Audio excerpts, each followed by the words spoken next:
2023-2024. Selamat datang di perkuliahan ketiga pada pagi hari ini. Sebelumnya saya kasih kelasnya daring karena hari ini saya tidak bisa sampai begitu cepat ke kampus. Daripada kita terlalu lama atau ganti kelas, lebih baik kita laksanakan secara online ya. Para mahasiswa sedang di kampus atau masih di rumah masing-masing?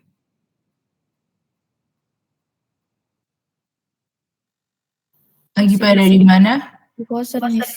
Masih di tempat, masih di kos.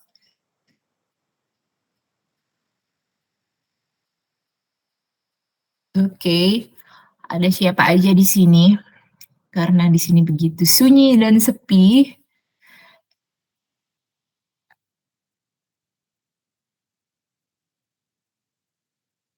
Kita lihat. Felicia ada? Ada, Miss. Clarissa ada? Ada, Miss. Aswan? Ada, Miss. Rauza? Ada, Miss. Risa? Sherisa ada? Johanna? Hadir, Miss. Feby? Feby? Hadir, Miss. Bella? Hadir, Miss. Amatul?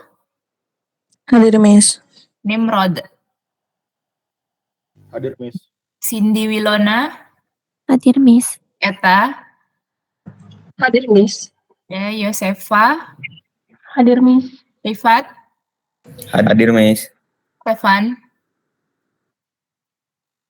Stefan?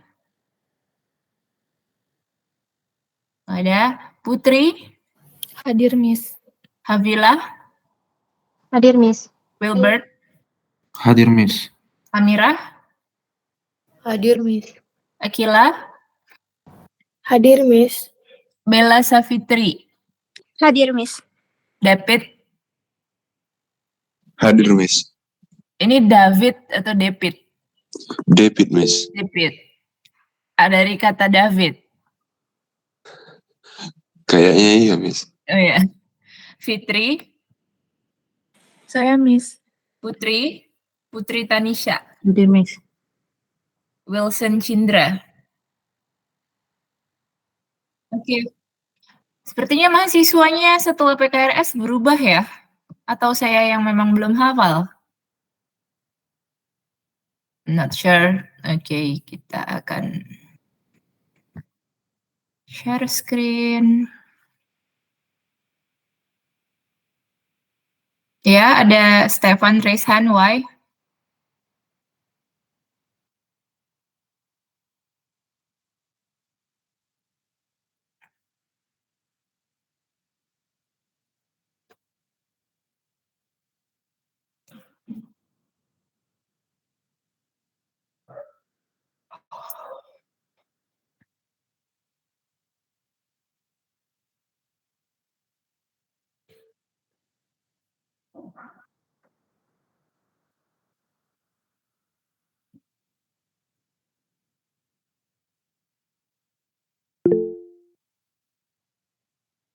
Baik, ini share screen saya, kelihatan slides-nya?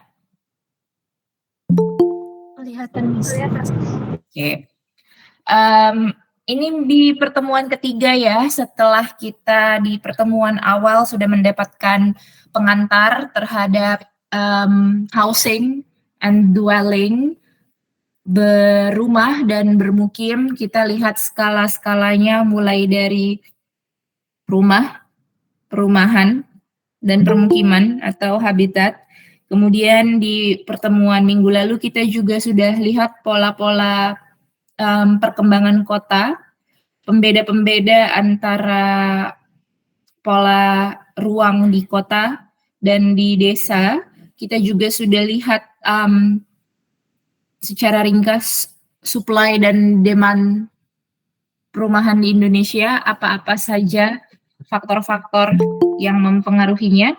Pada pertemuan minggu ini dan minggu depan kita akan lihat aspek-aspek yang sudah pakemkan sebagai hal-hal yang perlu diperhatikan dalam topik perumahan. Di hari ini hanya kita bahas 2, yaitu aspek fisiknya dan aspek teknisnya. Minggu depan kita akan lihat aspek ekonomi, sosial, budaya, dan aspek kebijakan, jika sempat kebijakannya. Oke, aspek fisik itu tentu segala sesuatu yang kita bisa lihat wujudnya ya, kita bisa lihat bentukannya, kita bisa lihat, kita bisa rasakan, kita bisa sentuh, dan tentunya aspek fisik ini adalah sesuatu yang sangat mungkin untuk kita rancang dengan berbagai jenis intervensi desain yang Anda dapatkan ilmu-ilmunya di sekolah arsitektur ya, mahasiswa. Oke. Aspek fisik ini tentunya juga merupakan topik di studio-studio Anda, di PA1 dan PA2 terutama, kemudian akan berulang kembali di PA5 jika Anda mendapatkan case kontekstual penataan permukiman kumuh, seperti yang sudah dilaksanakan oleh kakak kelas Anda di semester kemarin. Beberapa hal yang penting dari aspek fisik ini adalah tipologi ya. Tipologi itu apa? Tipologi itu adalah berbagai jenis yang mirip-mirip dan akhirnya berkerumun menjadi satu tipe. Di contoh-contoh yang saya tampilkan hari ini, tipologinya enggak melulu adalah tipologi yang umum di Indonesia, tapi yang globally acceptable ya, yang memang sangat umum di belahan dunia lainnya. Misalnya kita lihat yang pertama ini adalah tipologi rumah tunggal atau rumah yang biasa disebut orang Amerika bilangnya single family home. Single family home yang landing di atas tanah, kemudian tidak menempel-nempel ya. Artinya dia detach atau terpisah-pisah. Nah ini biasanya luas dan bisa menampung satu keluarga dengan beberapa jumlah anggota keluarga. Biasanya demografi masyarakat yang dapat afford untuk hidup di housing yang seperti ini, tentunya yang sudah keluarga yang cukup mapan atau established ya. Bisa berada di perkotaan dengan ilustrasi seperti yang pertama, atau bisa berada di suburbs atau di pinggiran kota yang biasanya jarak antara satu rumah ke rumah lainnya itu berjauhan. Nah, beberapa isu yang muncul dari detached house atau single family home ini adalah isu-isu sustainability ya, terutama karena dengan tipologi hunian seperti ini, single family home ini tentunya pertama akan memakan lot tanah yang begitu besar. Kalau misalnya lot tanahnya begitu besar, tentu yang kedua di permukiman yang sudah padat, housing dengan tipologi seperti ini sulit untuk diadakan. Maka untuk mengadakan housing seperti ini haruslah developer itu bergeser ya, pindah ke area pinggiran kota. Artinya apa? Artinya akan menciptakan suasana commute atau suasana transisi bagi penghuni housing untuk mencapai pusat inti kota atau pusat-pusat kegiatan, sehingga mereka akan sangat dependen ya dengan kendaraan bermotor. Kemudian itu yang keduanya, yang ketiganya adalah dengan tipe single family home seperti ini tentunya untuk pengadaan infrastruktur publiknya, misalnya kayak pipa air, pipa gas, pipa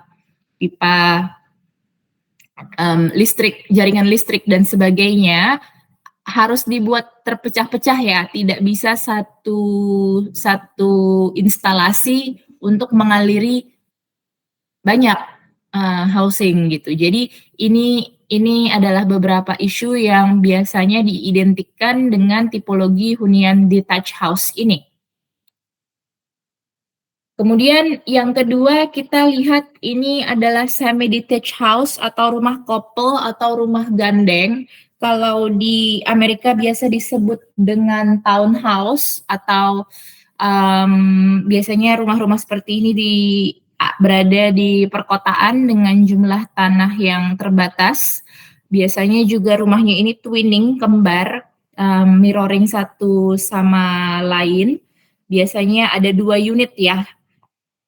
Kemudian kepemilikannya juga biasanya terbagi 2. Ini juga termasuk tipe yang sangat digemari. Ini adalah tipologi yang saya rancang waktu PA1 saya waktu masa kuliah sebagai tugas satunya sebelum merancang single family home seperti tipologi yang pertama. Oke, overall ini mirip dengan yang pertama, hanya saja dia berbagi dinding di tengahnya. Oke. Kemudian ini tipologi yang ketiga, rumah deret atau row houses. Dapat Anda bayangkan ya, rumah deret ini ilustrasi yang pertama adalah tipologi rumah deret di San Francisco. Kemudian kalau di bawah, ini adalah tipologi rumah deret yang ada di mana-mana di semua sektor developer properti di Kota Medan ini. Hampir semua properti baru di Kota Medan pakai tipologi ini. Jika Anda melihat pengembangan-pengembangan baru misalnya di Kecamatan Medan Sunggal atau di Kecamatan Medan Baru, beberapa kafling rumah tua dibeli ya, di-acquire oleh developer, kemudian mereka biasanya membangun dengan tipologi seperti ini, memanfaatkan sempitnya lahan sehingga rumah-rumahnya dibuat berderet dan berhadapan, tidak menghadap jalan tetapi menghadap satu sama lain. Bagi mahasiswa yang mungkin sudah survei untuk tugas PA2-nya ke tapak rumah Ibu Narosu, tentu akan menemukan tipologi semacam ini di sekitar Medan Pancing ya. Sangat banyak tipologi seperti ini. Kemudian di daerah Medan Baru Darussalam, bagi yang mendapatkan tapak rumah Pak Rudolf juga menemukan banyak sekali tipologi seperti ini. Dia menempel satu sama lain, umumnya semuanya bentukannya sama, tidak ada yang lebih kecil maupun lebih besar. Secara umum satu deret itu minimalnya 6 unit ya. Nah, secara lot lahan dia setengah dari besarnya lot lahan yang ini dan yang ini. Oke. Jadi jika ini umumnya 400 meter persegi, ini 400 meter persegi juga. Nah, ini dia jadi 200 meter persegi. Tapi itu bukan suatu pakem ukuran yang harus semesta diikuti, cuman tergantung ya, sekarang ini pengadaan lahan itu sangat terbatas terutama di perkotaan. Keuntungan dari tipologi ini adalah dia bisa dijahit ya, dia bisa menempel pada satu lingkungan atau neighborhood yang sudah established, yang sudah mapan dan bisa mendatangkan lebih banyak warga gitu. Jadi dengan satu tipologi ini di satu lot lahan yang terbatas bisa terdiri dari banyak rumah tangga gitu. Dalam isu sustainability-nya tentu urbanis di seluruh dunia lebih condong untuk memilih atau lebih condong untuk suka dengan tipologi row houses ini. Nah, kemudian kita pindah lagi ke yang lain, rumah tipe maisonette yang mana biasanya terdiri dari 2 sampai 3 lantai dengan kepemilikan yang berbeda di lantai 1, lantai 2 dan lantai 3-nya. Tipe maisonette ini cukup jarang kita temukan di Indonesia, tapi jika Anda melihat-lihat kota-kota di Eropa Barat seperti London atau Amsterdam atau Paris, tipe maisonette ini adalah tipe yang paling digemari dengan kepemilikan bersama ya. Jadi unit di bawah dengan unit di atas dengan unit di samping ownernya berbeda-beda. Biasanya disebut dengan flat. Jika di UK, orang UK menyebutnya dengan flat. Ini juga sama dengan tipe row house, lebih sustainable, apalagi dia bisa dia bisa dipasok utility publiknya 1 kali pasang untuk seluruh unit gitu. Dan ini juga sangat mungkin untuk dibangun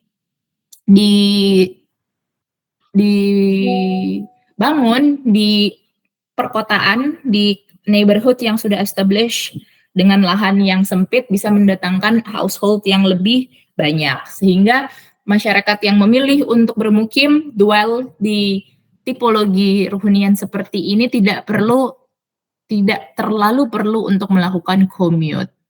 Beberapa cara yang dilakukan oleh pemerintah terutama di Eropa Barat dengan tipologi ini adalah untuk mendiversifikasi suatu lingkungan ya. Jadi misalnya lingkungan yang lebih makmur akan didiversifikasi dengan social housing atau perumahan subsidi dengan tipologi seperti ini.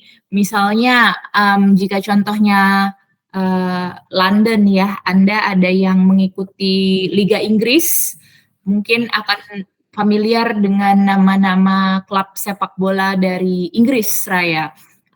Ada misalnya klub sepak bola Chelsea, atau ada klub sepak bola West Ham United, atau klub sepak bola Arsenal atau Tottenham Hotspur. Umumnya di UK, klub sepak bola itu dinamakan berdasarkan nama neighborhood-nya tempat klub itu muncul gitu ya, nama dari lingkungannya. Jadi misalnya kayak klub sepak bola Polonia atau klub sepak bola Padang Bulan gitu. Nah itu kalau di kita, tapi kita tidak punya hal semacam itu. Neighborhood di London pada umumnya punya demografi masyarakat yang berbeda-beda, ada yang lebih makmur, ada yang lebih prasejahtera. Jika kita lihat dari contoh-contoh nama-nama neighborhood di klub sepak bola, saya bisa klasifikasikan neighborhood yang bernama Chelsea itu adalah neighborhood yang paling terdiri dari orang-orang kaya di dalamnya. Sementara neighborhood di mana klub Tottenham Hotspur itu berada, itu lebih miskin, begitu ya, sehingga beberapa tipologi hunian maisonette seperti ini yang disubsidi sama pemerintah itu dapat Anda temukan gitu di antara perumahan di Chelsea. Untuk apa tujuannya? Tujuannya untuk mendiversifikasi demografi ya. Jadi bisa memberikan kesempatan kepada warga London Raya lainnya untuk bisa tinggal di lingkungan yang makmur, tapi dengan subsidi gitu. Sampai sekarang aktivitas semacam ini, pengadaan housing semacam ini masih berjalan dengan konsep diversifikasi seperti yang saya jelaskan tadi, tapi tentunya menciptakan berbagai societal issue ya, masalah-masalah sosial seperti ketimpangan sosial, habis itu alienasi dan sebagainya. Nanti Anda akan belajar seperti itu lebih dalam pada mata kuliah budaya dan antropologi. Oke. Kemudian ini tipologi yang juga cukup populer terutama di negara-negara Asia Timur Raya, di negara-negara Far East atau Asia Tenggara, tipologi apartemen. Mungkin nanti di studio PA4 Anda akan terpapar dengan perancangan tipologi hunian apartemen ini. Kenapa ini tipologi yang populer? Pertama, karena dia bisa dibangun di lahan yang sangat kecil dan bisa menghasilkan profit yang sangat banyak untuk developernya. Profitnya datang dari mana? Tentu saja datang dari penjualan unit-unitnya ini gitu. Jadi dalam satu kali membangun, satu kali bikin pondasi, satu kali menyewa arsitek dan menyewa kontraktor tukang, si developer sudah bisa mendapatkan profit dari menjual ratusan unit gitu. Apalagi jika tipologi ini apalagi jika tapak dari apartemennya terletak di area yang sangat strategis gitu. Beberapa hal yang menjadi isu dari tipologi fisik apartemen adalah pertama, alienasi ya, tentu alienasi yang artinya penghuni tidak saling mengenal satu sama lain, tidak mengetahui tetangganya siapa karena tidak ada common space yang memadai untuk mereka berjumpa dan bersosialisasi. Tentunya sangat berbeda dengan tipologi yang ini ketika penghuni bisa saling melihat satu sama lain ketika berjalan kaki menuju rumahnya, atau ketika membuang sampah di depan rumahnya, atau ketika jogging, atau ketika parkir, dan sebagainya. Sangat berbeda dengan tipologi yang ini, di mana sangat sulit bagi penghuni yang bertetangga untuk saling bertemu. Tipologi apartemen ini tentunya juga terbagi dua, antara yang high end dengan yang versi subsidi. Mungkin saya bisa kasih ilustrasi seberapa high end apartemen itu bisa muncul. Nah, ini adalah tipologi apartemen termewah yang ada di Indonesia pada saat ini ya. Satu unitnya dijual dengan harga belasan miliar. Satu unit penthouse-nya dijual dengan harga ratusan miliar, Saint Regis di Setiabudi Kuningan, Jakarta. Kemudian ada juga apartemen di SCBD tempat Maudy Ayunda dan suaminya bermukim. Saya lupa namanya apa, itu juga salah satu yang termahal di Jakarta. Tapi Anda juga bisa menemukan apartemen di pusat kota Jakarta yang subsidi, misalnya ini, Menteng Park. Oke, jika melihat dua ilustrasi ini tentu Anda bisa melihat ya apa yang membedakan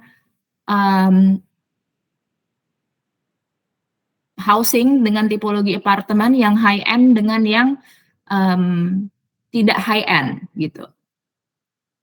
Secara desain, secara massa bisa Anda lihat ya perbedaan-perbedaannya. Secara fasadism juga Anda bisa lihat, atau Anda bisa lihat lagi satu lagi. Housing paling umum dengan tipologi apartemen di Jakarta, Kalibata City. Ini mengingatkan Anda pada apa? Meresemble pada apa? Kalau melihat Kalibata City tentunya saya langsung ingat tipologi Podomoro Medan. Nah, hampir mirip ya, deretan konkrit yang begitu masif dan begitu padat, tidak bermain tekstur, tidak bermain maju mundur, tidak bermain apapun yang diajarkan di buku teks Dekaching yang Anda sudah hatam dari semester 1 dan semester 2, tapi dijual dengan harga yang begitu fantastis. So, itu salah satu hal yang mungkin bisa Anda pikirkan. Kita lanjut.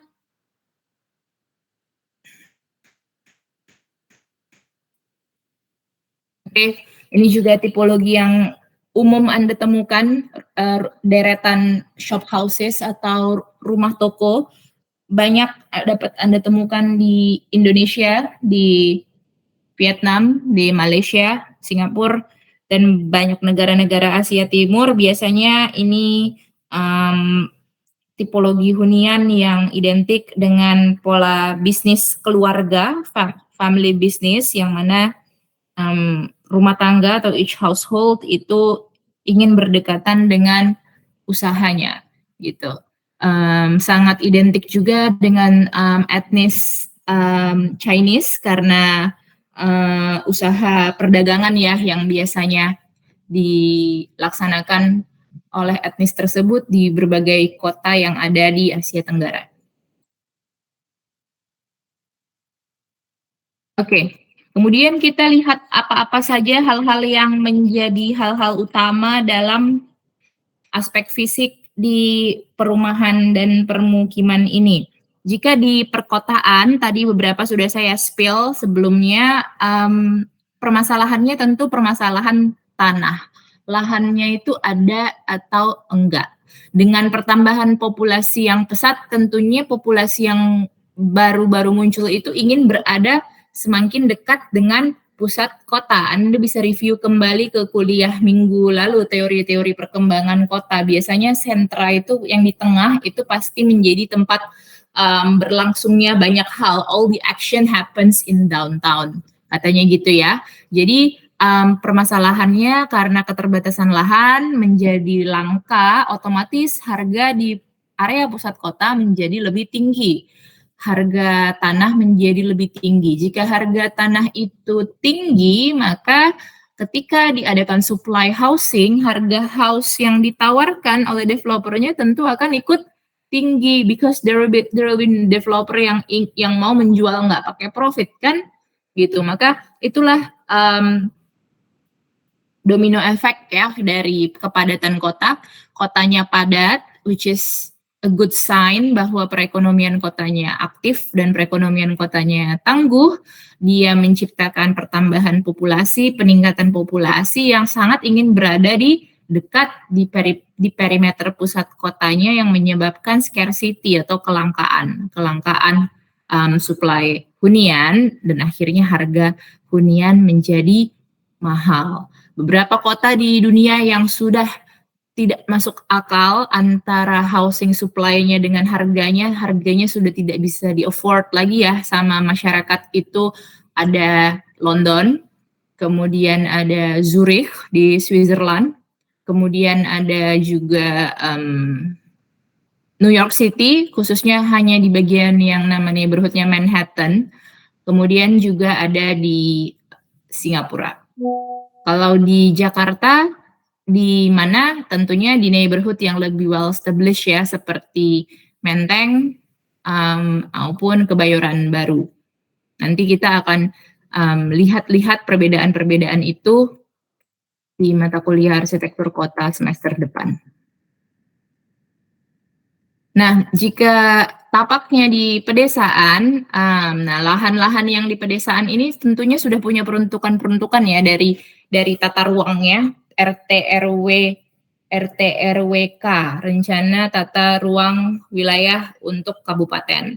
Nah, jadi biasanya sudah diperuntukkanlah tanah-tanah itu sebagai sumber pangan atau sumber industri, atau itu merupakan sumber perairan. Nah, jadi perumahan di pedesaan tentunya tidak semata-mata bisa dibangun di mana saja. Ada RT/RW/K yang perlu untuk dipatuhi apakah lahan tersebut atau area tersebut bisa digunakan untuk hunian atau tidak.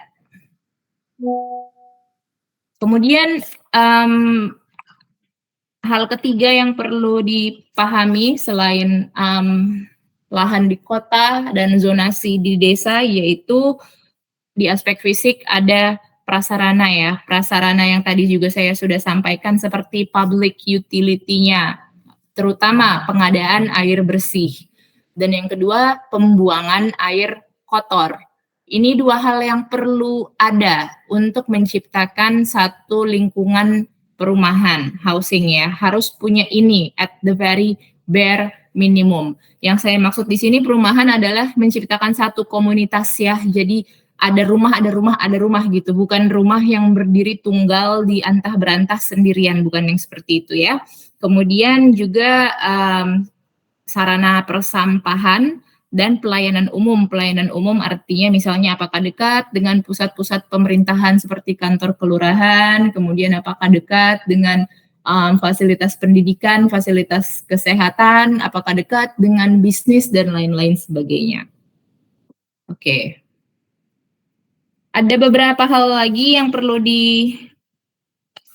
dipahami dari aspek fisik ini. Apakah kita sempat untuk membahas sampai ke aspek teknis? Semoga kita sempat ya. Nah, yang keempat itu adalah segi strukturnya, struktur atau rancang bangunnya ya. Yang perlu Anda perhatikan tentunya struktur dari perumahan yang dirancang itu perlu untuk safe and sound, tidak kekurangan suatu apa, tidak menimbulkan masalah, tidak menimbulkan musibah bagi penghuninya. Hal-hal yang perlu Anda perhatikan konstruksinya, tentu saja ya kan.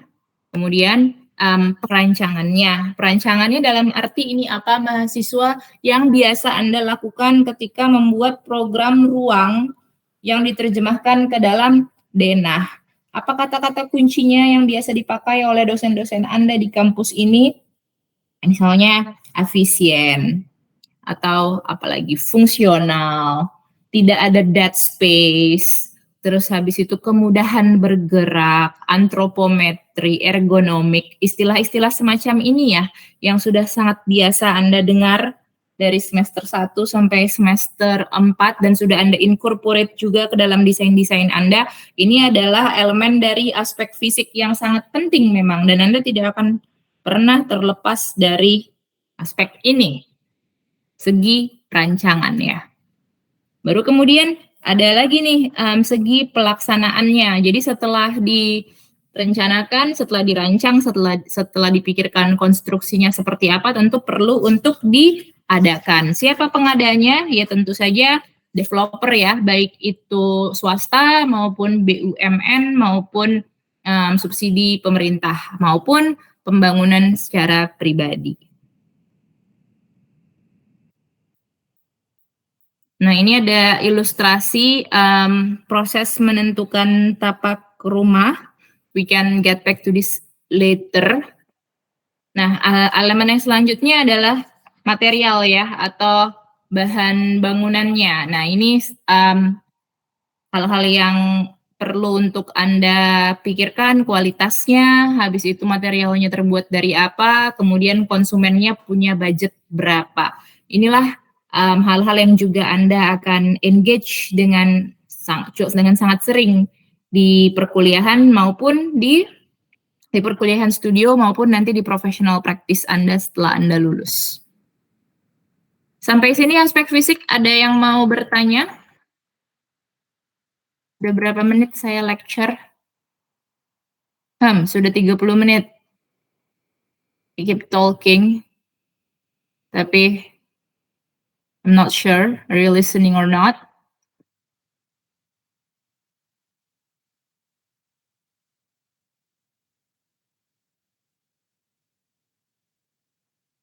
Oke, Eta, ada Eta?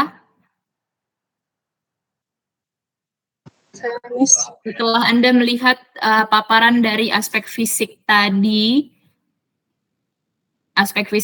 menurut Anda, tipologi housing apa yang paling relevan untuk Kota Medan?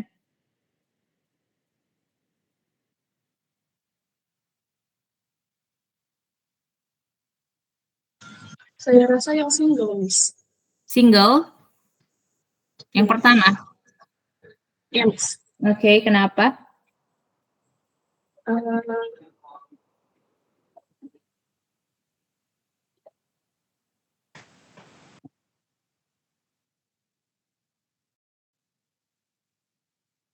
Ada yang bisa membantu Eta memberikan elaborasi tipologi housing yang mana yang paling relevan untuk Kota Medan?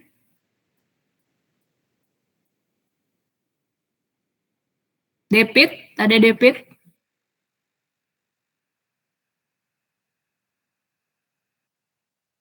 Nggak ada. Siapa yang ada di sini? Cherisa ada? Oh enggak, dia aja absen.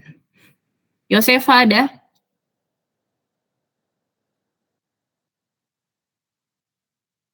Yosefa ada?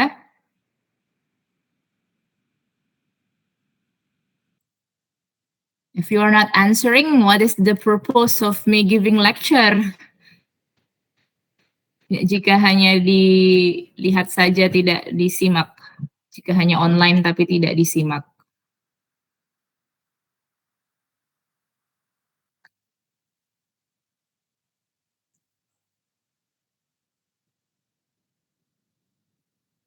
Anyone want to give elaboration or opinion dari aspek fisik tadi?